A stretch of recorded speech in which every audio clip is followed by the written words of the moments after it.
Oh my god, these stories online. You may remember me from such films as the FBI visits weatherman for the National Weather Service threat. Yep, that's me. Do I take pride in it? Yeah, I actually do. I enjoy it. Why? Because I get away with it, and I will get away with it. The FBI can kiss my ass. I will always get away with everything I ever do. Why? Because I'm above the law. Above it. When you are above the law, it means you do things at the law level.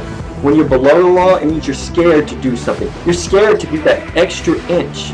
But you know what? I'm above everything. Everything to do with the law. Here's why. Why did they come over? It all started in 2011. The National Weather Service decided to say, hey, this guy's forecast, he issues tornado watches, he issues all kinds of stuff, and then they're similar to ours. And so they typed everything up. Okay, so they're like, hey, we're not associated with this guy. I don't want to be associated with them. Even if they came to me and wanted help, they can kiss my ass. I mean, it's boom, kiss my ass, because I don't even want to help them. I hate them. I will always hate them for the rest of my life. I will hate them. And guess what, National Weather Service? You got 50 years or so left, maybe 40 or so. I don't know. Depends. But you got 40 years with me, and you're gonna have it with me. And I'm going to enjoy every single second of it. Now I'm going to go down the list real quick. This video, I'm probably going to get near 5 to 10 minutes right now. But I'm going to explain everything. Now in 2011, saying that I'm just like National Weather. No, I'm not. I don't use your logos. I don't want to pretend I'm you. I don't put your names in it. I forecast things that are custom. You forecast like shit. I don't care what you say. I don't care what other people say. You forecast like shit. If you didn't forecast like shit, then people wouldn't say, yeah, I'll believe it when I see it, to all the media outlets out there, because guess what? We all know that weather people need to be 50% right and still keep a job. It's the only job out there, and yet, that's true. 50%. You have to have 50-50 or else you get fired. And hell, you probably gonna have 10 or 90 and you still will be there, because weather's still in its infancy, right? Well, no, because I always kick the National Weather Service in everything I focus on. Now, as that went along, probably about a month ago, I decided to write something on their Facebook page, because guess what? It snowed here in Southern California back on New Year's Eve. So, you know, if you look up snow Southern California, December the 31st, 2014. It snowed here in Temecula and Murrieta and everything like that. This is my home area, and they didn't even mention one bit that it was going to snow that much. I issued a snow advisory for my viewers, and all of a sudden, oh, lo and behold, it just started snowing. It's once in a 10-year event that it happened, and I nailed it, and they didn't. And guess what? Those people were stuck. Some people couldn't even get home. So, you know, it was dangerous for some to not get home. What if they had kids or so in the house or something like that? Well, you shouldn't be leaving your kids in the house anywhere without a babysitter. But, you know, what if they had something they needed to get home to or so like that, and they couldn't do it? See, the National Weather Service endangered lives that day. Okay, another thing is they endangered lives about several days ago. It's January 22nd, 2015. Several days ago, there was an ice storm in Philadelphia and parts of New Jersey. They didn't put any kind of warning for ice or any wording out there that much ice would fall. However, I did with the graphic that showed that the ice was going to be down southeast Pennsylvania going up through New Jersey, and this was an evening before it hit. So it was enough time for my viewers in that area to get that warning. And go ahead and look on the phone as well. Go to Apple Store or Android and go look for National Weather Force. If you're national, go get that, because that's where a lot of the alerts that I issue go to. Go to National Weather Force, and you will enjoy every single second of it. So anyway, it happened, and people died. So yes, I hate the National Weather Service. I will always hate them. I will never like them, because everyone thinks that they are the bomb, like in the weather community. They're like, they're the bomb, because they probably want to work for them one day. So of course they're going to be on their side and not mine. But the majority of the public is going to be on my side. The fact of the matter is they got that forecast wrong. Okay, so the private industry is taking hold of the government industry, just like NASA. Okay, NASA, government decides to stop the space shuttle program, and we got SpaceX, a private industry, which is not doing very good, might I add. However, they're still launching satellites into orbit, and they'll be launching astronauts probably down the line to the International Space Station. The government, NASA, is relying on the private industry, the private sector, to take hold of space exploration for the time being because of budget reasons. So just like the National Weather Service, they're government, and they issue their own alerts. I'm private, I issue my own alert. So the private industry, me, is going to be taking a hold and control of what the National Weather Service is supposed to. You know, someone's got to do it. I've got to do it. So anyway, I was on their Facebook page saying, you know, you guys got this wrong. You guys, you know, suck. Of course, I mean, I was talking shit. And just like I said in the video, well, so the FBI guys, what did you say on that Facebook page? I was like, talking shit? Yeah, of course I was talking shit because I was pissed. I was pissed that they didn't get the forecast right. I was pissed they were endangering lives. So what happened is I said on their Facebook page that if you ever do that again, you're not going to like what happens next. Okay, that could be construed as a threat, but what is a threat? Step back for a second. What is a threat? A threat is basically, you know, it's how you're going to do it. It's the place you're going to be at, and it basically just incriminates you. It paints the story beforehand what the threat is going to be. Here's an example of a non-threat. This is a non-credible threat. You know, if you don't knock it off, you do that again, I swear to God, your life will be a living hell. I will make sure that you are in mortal danger. Now, yes, it sounds like a physical threat, right? Because they're in danger, but what does that mean? It means that they're going to be in danger, but either it means that you're going to beat them up. Yeah, that could be a threat, right? But it could mean that they're in danger, maybe their job, or maybe you're going to write something online about them. You're going to try to tarnish their reputation. That could be also mean that they're going to be in danger. Their life is going to take a change. And so that's a non-credible threat. Now, here's an example of a credible threat. Yo, you know, I'm going to go to your house tomorrow. I'm going to put a bomb under that car of yours. And then when you go start it, I'm going to make it explode. And all of a sudden, you're going to explode. I'm going to get it on film from across the street. I'm going to laugh and everything. I mean, right there, that's a threat, because what you did is you said where you're going to go. You said how you're going to do it. And you had intent. That is a credible threat.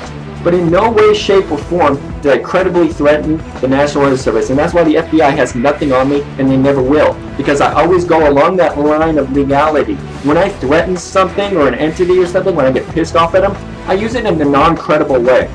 And yeah, it scares them. But guess what? That's not my problem. It's really not my problem, nor can the law do a damn thing about it. Because I threaten them in a way where it's non-credible and everything like that. Now, it gives me great joy because of what they've done to me in the past, what they molded me into. How I'm basically the super villain, or what you call it, of the weather community. I mean, that sounds cheesy as hell, but I guess I am, according to them and everyone else, because they beefed up security just because they thought I was going to like go there and do something about it. Now, here's another thing I said. I said, so on Thursday I'm going to be gathering supplies up and gathering all my information and intel. And then there's going to be an explosive finale. Now, again, a non-credible threat.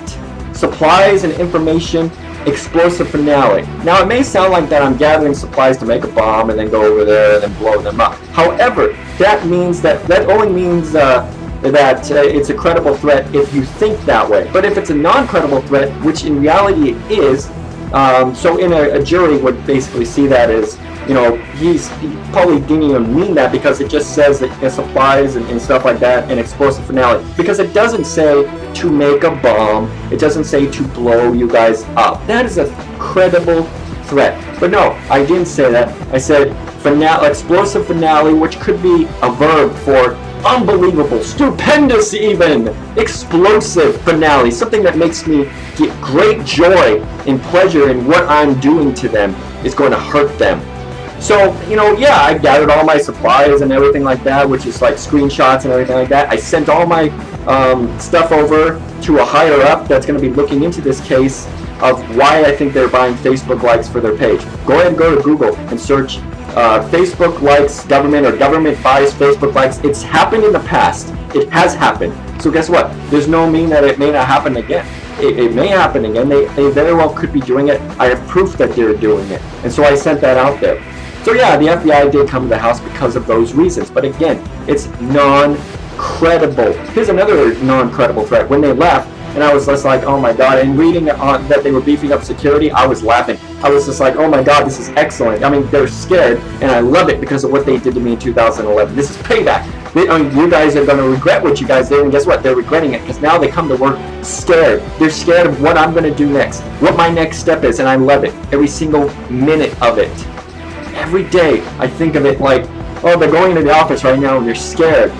Government agencies scared, but they can't do damn shit about it. And they never can because none of the threats are credible.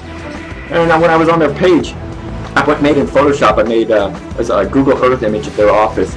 And then I put in a nighttime, like a bluish night, kind of like the infrared you see in the police helicopter. And then I put the infrared people there. I just photoshopped infrared people inside the building. And I said, look, you guys, I put this on their page. Look, you guys, I've got a invisible drone that's coming after you. Look out your window. You can see it, and the crosshairs are all on them. It's freaking hilarious and stuff like that. I'd like to see a jury convict me and saying, yeah, I have an invisible drone. Where's the evidence that the invisible drone is somewhere around here, isn't it? The evidence that I actually have an invisible drone that was looking at them that was armed and ready to like shoot them or something like that. That's just it makes me laugh about what this country is becoming ever since that crap 9/11 incident. I call it crap because, I mean, it's sad what happened, but I call it crap because the government is using 9/11 to mold different laws in their favor. So they're using 9/11 in order to make it stricter in the United States. Land of the free, my ass. And I will always defend the Constitution of the United States, the way of the free American life. I will always defend that. Always. I don't allow the government to use certain episodes like 9/11. Now, when I say I don't allow, I mean, yeah, they can do all they want. I ain't gonna listen, ever. I will never listen. I don't care what it does. I will never listen to them. I will never back down, and nor should you. And this is why this country is going the way it's going, because you're backing down. You know, most people are going in and saying, oh, well, I'm going to listen to what they're saying. The law is the law. No, it's not. The law is the law. The law is only what you perceive it to be from what they tell you. Okay, the only law you have to follow is the Constitution, the law that this country was founded on. That's the law that you have to follow. Go ahead and read it. Most of you probably don't even know what the Constitution is or even what each section means. Go read it. Every single one of you go read that right now, because that is the only law you should be following. Nothing else. So what brings back to what I'm saying is, yes, they did come to the house and they did do an investigation. I guess that lasted maybe 5 minutes or so before I sent them packing with their tails between their legs. They really didn't get much out of me. And I'm going to film everyone that comes to the house. You know, any law enforcement that comes to the house, the FBI agent, they're going to be filmed again, because again, that's my right. It's my property, it's my right. I can film them, it's protection, and it's to show you guys what other people go through, and that's why they decided to cut the interview short, because I was filming them and he didn't want to be filmed. And he's like this, he's like, oh, we can go ahead and go back to my office. I'm like, I ain't gonna go back to your damn office. Why am I gonna go back to your office? No way, I don't think so. And I stood my ground and couldn't do a thing about it. So, I mean, that's what you guys gotta do, is stand your ground. And this battle with the National Weather Service is gonna be going forever. It's gonna be going until I die, which is probably maybe 30 or 40 years from now. So it'll be going forever, and I don't really care what they say or do. Everything I do in my non-credible threats is right there at the law. The law permits me to do that because I'm not giving a credible threat, nor will I ever do a credible threat to them. And that's why nothing has ever happened in all these years that I've hated them for. If something was going to happen to them, I would have done it. If I had that mindset of doing something bad and killing someone, I would have done it by now. Because of everything they have put me through, I would have done it by now. But I'm hitting them back in other ways, which is either cyber, or which is going to be either, which is going to be emotional. I screw with their minds so that they're scared to go to work. I love that. I love it. Every day I sit here, they're probably scared to go to work and they beef up security. I love it. Every single minute. If you go to Google and say, National Weather Service buying bullets, I bet you that was because of me a long time ago. Anyway, that's about all I got to say is why that video was out there. And I know this video is long. It's like 15 minutes or so. But I just want to say out there, if you're watching this, is, you know, you got to read that Constitution. You got to know your rights. And I know a bunch of you are saying that he didn't know his rights because I would have shut up with them. No, I wanted to show you that you can talk to them, but in a way, a certain way, where you cut that short, that you don't sit there for 15 minutes saying, I'm not going to say it, I'm not going to show ID, I'm not going to do that. But if you cut it short, get to the point, and you're in control, You show that you're in control, that they can skedaddle with their tails between their legs. So again, my name is Kevin, and all the information is below. Go ahead and you can like our project on Facebook. That's National Weather Force as well on your mobile. That part's free. It's mobile app is completely free. You get my alerts, and you can make a decision on if you think that I'm a crackpot in the weather industry and I'm not accurate. Okay, so there's a bunch of people that say a storm is coming a week down the line. Why? Why do they say that? Okay, I may not be first on the call, but I am always mostly accurate because of the reason I'm not first. I don't go with what model says. Hey, a storm is coming 10 days down the line. Okay, and in the forecast industry, we call them weather models. They see it, days down the line. 10 days down the line, I'm not going to say that, hey, there's a huge nor'easter coming up the East Coast. A lot of people say that, and they get all, snowmageddon on you. So once again, nationalweatherforce.com. If you're in Southern California, it's southern-california-weatherforce.com. You can find us on Facebook as well. I'll leave all those links in the on the underbar thingy below. I'm not even on YouTube that often nor care about it, so I don't even know what these terms are that you guys use. But that's about it. So stand your ground and do everything below the law, and you will be right at that line where they cannot ever convict you. And guess what? I will be here for years to come. As long as I stand at that law line and do not convict myself and do a credible threat, I am good.